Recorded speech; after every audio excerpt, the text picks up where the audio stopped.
నేను డిప్యూటీ ముఖ్యమంత్రిని అయ్యాక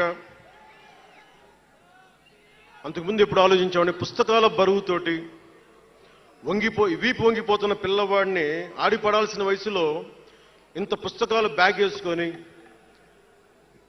స్కూల్కి వెళ్తా, ఒకవైపు ఏమో టిఫిన్ క్యారియరు, ఇంకోవైపు ఏమో వాటర్ బాటిల్ పట్టుకొని జారిపోతా పడతా అమ్మకి నాన్నకి టాటా చెప్పి ఆ స్కూల్కి వెళ్ళే చిన్నపిల్లోడికి ఒక 2 పుస్తకాల బరువు తగ్గిస్తే నేను చాలా ధన్యుడిని అనుకునేవాడిని.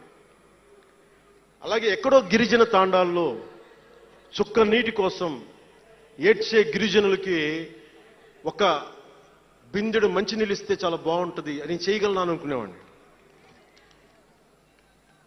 డోలీ మూతలతోటి రహదారులు లేని కొండ ప్రాంతాల్లో కేవలం 100 మంది నివసించే గిరిజన తాండాలకి ఒక చిన్న రోడ్డు వేయించగలమా అనుకునేవాడిని. కానీ ఈ రోజున మీ అందరి దయ, జన సైనికులు, వీర మహిళల పట్టుదల, ఈ రోజున మనం దాదాపు 4000 పైచిలకు కిలోమీటర్లు రోడ్డును వేయించగలిగాం. వాళ్ళు 2000 వేయించారు 5 సంవత్సరాల్లో. మనం 2500 కోట్ల పైగా ఖర్చు పెట్టినట్టున్నాం. ఇవన్నీ ఎందుకు చెప్తున్నానంటే, ఒకరు మనం అనుకుంటే ఎంత చేయగలమని అంటానికి.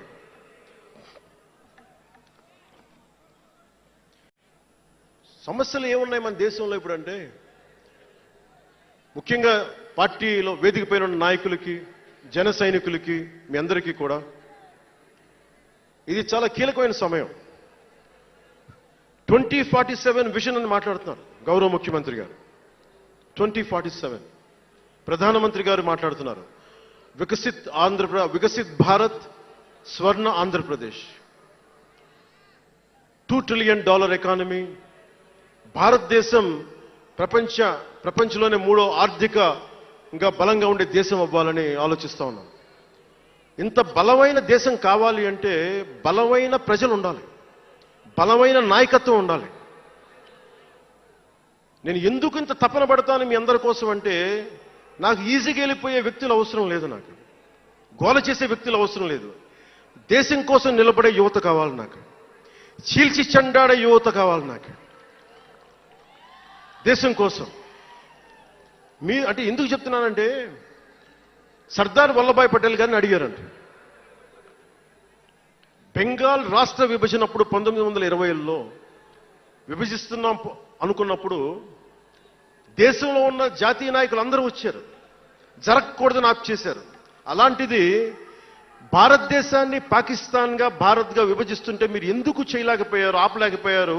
ఒక రాష్ట్రాన్ని ఆపగలిగినప్పుడు ఇది ఎందుకు ఆపలేకపోయారంటే, ఆయన అన్న మాటలు ఏంటంటే, మాకు వయసు అయిపోయింది, పెద్దవాళ్ళం అయిపోయాం, జైలులో నలిగిపోయాం, సరికొత్త యువరక్తాన్ని తయారు చేయలేకపోయాం, మాకు శక్తి సన్నగిల్లింది అని. అందువల్ల వదిలేయాల్సి వచ్చింది చేజేతుల అని. అది నాకు చాలా ప్రేరణ అయింది. నెక్స్ట్ అందరం, గౌరవ ముఖ్యమంత్రి గారు వికసిత్ ఆంధ్రప్రదేశ్ కోసం ఆలోచిస్తున్నారు. నేను వికసిత్ ఆంధ్రప్రదేశ్ కోసం ఆలోచించే వాళ్ళు ఉన్నారు. నేను ఆలోచిస్తుంది భవిష్యత్తుని నిర్మించగలిగే యువ నాయకత్వం. ఈరోజు ఒక్కడు తలుచుకుంటే ఎంతమంది ఎమ్మెల్యేలు వచ్చారో చూడండి. ఫస్ట్ టైం ఎమ్మెల్యేలు ఎంతమంది ఉన్నారు? అలాంటిది మీ నుంచి ఊరికి 100 మంది నాయకుల్ని తయారు చేయాలి. రాష్ట్రం నుంచి జాతీయ స్థాయిలోకి వెళ్ళగలిగే 100 మంది నాయకుల్ని తయారు చేయగలగాలి. అదే నా లక్ష్యం, నా స్వప్నం 2047కి. అంటే ఎలా ఉండాలి అంటే, విదేశాలకి వెళ్లాల్సిన అవసరం రాకూడదు ఇంక మనకి. మన దేశానికి మనం వీసాలు డినైల్ చేసేంత స్థాయి భారతదేశంలో ఉండాలి అంటే, దేశాన్ని, సమాజాన్ని నడిపే నాయకులు మీలో నుంచే పుట్టాలి. నేను చేస్తాను దానికి ప్రోగ్రామ్స్. ఈ రోజున వేదిక పైన ఉన్న స్పోక్స్ పర్సన్స్ అందరూ ఎలా వచ్చారనుకుంటున్నారు మీరు? హరిప్రసాద్ గారికే చెప్పాను నేను, సార్ ఎలా చేయమంటారు సార్ మమ్మల్ని అని అడిగితే, మీరు వెళ్ళి జనంలోకి వెళ్ళండి, ఎవరైతే మాట్లాడగలరో వాళ్ళు పిలవండి అంటే, అలా పిలిస్తేనే ఇక్కడున్న స్పోక్స్ పర్సన్స్ అందరూ కూడా జనం మధ్యలోంచి పికప్ చేసిన వాళ్ళు అలా తయారు చేశాం. పార్టీ నిర్మాణాన్ని అలా చేశాం. నా కోరిక ఆంధ్రప్రదేశ్ తెలంగాణ నుంచి దేశాన్ని ప్రభావితం చేసే 100 మంది యువ నాయకుల్ని, మహిళలు కావచ్చు, యువకులు కావచ్చు, అదే నా లక్ష్యం. దానికోసం పనిచేద్దాం మనందరం.